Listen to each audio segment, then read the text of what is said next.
legit.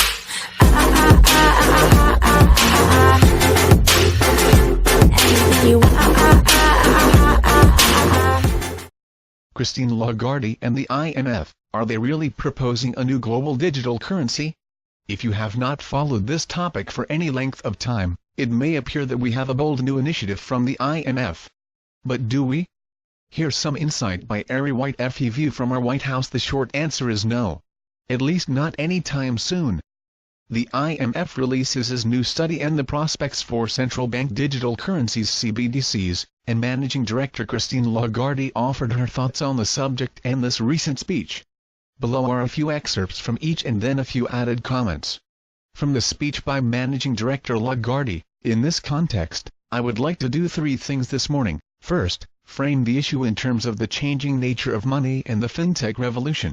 Second, evaluate the role for central banks in this new financial landscape, especially in providing digital currency.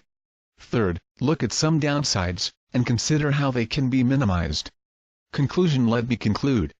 I have tried to evaluate the case this morning for digital currency. The case is based on new and evolving requirements for money, as well as essential public policy objectives. My message is that while the case for digital currency is not universal, we should investigate it further, seriously, carefully, and creatively. More fundamentally, the case is about change, being open to change, embracing change, shaping change. Technology will change, and so must we. Lest we remain the last leaf on a dead branch, the others having decided to fly with the wind. From the newly released IMF study on central bank digital currencies, VII. Conclusion: CBDC could be the next milestone in the evolution of money. The history of money suggests that, while the basic functions of money might not change, the form does evolve in response to user needs. Digitalization of many aspects of economic activity is prompting central banks to seriously consider the introduction of CBDC. CBDC is a digital form of existing fiat money, issued by the central bank and intended as legal tender. It would potentially be available for all types of payments and could be implemented with a variety of technologies. Overall, he finds no universal case for CBDC adoption as yet. From the perspective of end-user needs, it finds that demand for CBDC will depend on the attractiveness of alternative forms of money. In advanced economies, there may be scope for the adoption of CBDC as a potential replacement for cash for small-value, pseudo-anonymous transactions. But in countries with limited banking sector penetration and inefficient settlement technology, demand for CBDC may well be greater. From a central bank perspective, the case for CBDC is likely to differ from country to country. CBDC may reduce the costs to society that are associated with the use of cash. Moreover, CBDC may improve financial inclusion in cases of unsuccessful private sector solutions and policy efforts. It could also help central banks bolster the security of, and trust in, the payment system and protect consumers where regulation does not adequately contain private monopolies. But regulation and, where possible, novel payment solutions could offer compelling alternatives to a CBDC. For countries that decide to introduce CBDC, appropriate design and policy should help mitigate ensuing risks. Monetary policy transmission is unlikely to be significantly affected and may even benefit from greater financial inclusion. Moreover, though it will not eliminate illicit activity, CBDC may in some situations enhance financial integrity. However, it also entails risks for financial integrity if badly designed. In addition, although CBDC could increase the cost of funding for deposit-taking institutions and intensify run risk in some jurisdictions, design choices and policies can help ease such concerns. Nevertheless, operational and reputational risks arising from malfunctions of the digital infrastructure or cyber attacks are likely to remain as challenges. Looking ahead, the cross-border implications of CBDC raise a multitude of new questions that merit investigation. For instance, from a practical standpoint, how would tourists be able to make payments in a foreign country that has adopted CBDC? Should foreigners have access to CBDC? To what extent would this complicate Know Your Customer and AML/CFT compliance, and could standardized information be requested across countries?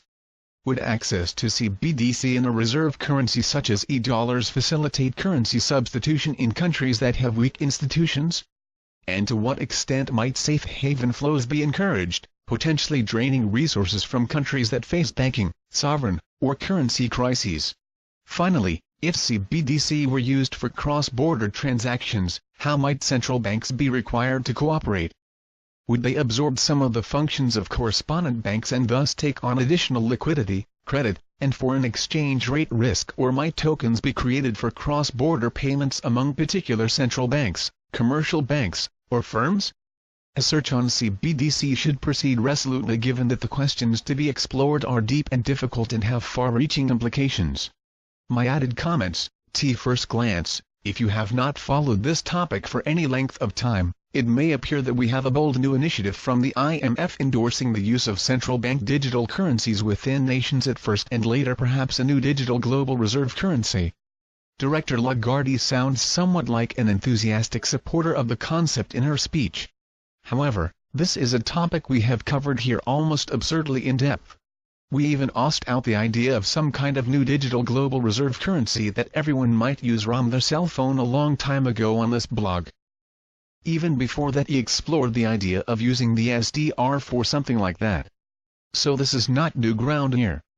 Digging into the conclusion section of the actual IMF study, I listed most of the key conclusions above and added bold type and underlines to some points I wanted to emphasize. Looking at these key points, it is clear that the IMF is not proposing a new global central bank currency like we have talked about here for some time anytime soon. Rather, the study focused on individual national central banks potentially issuing a digital version of their own national currencies and listed some pros and cons. This has been done over and over again around the world by individual central banks such as the BOE as well.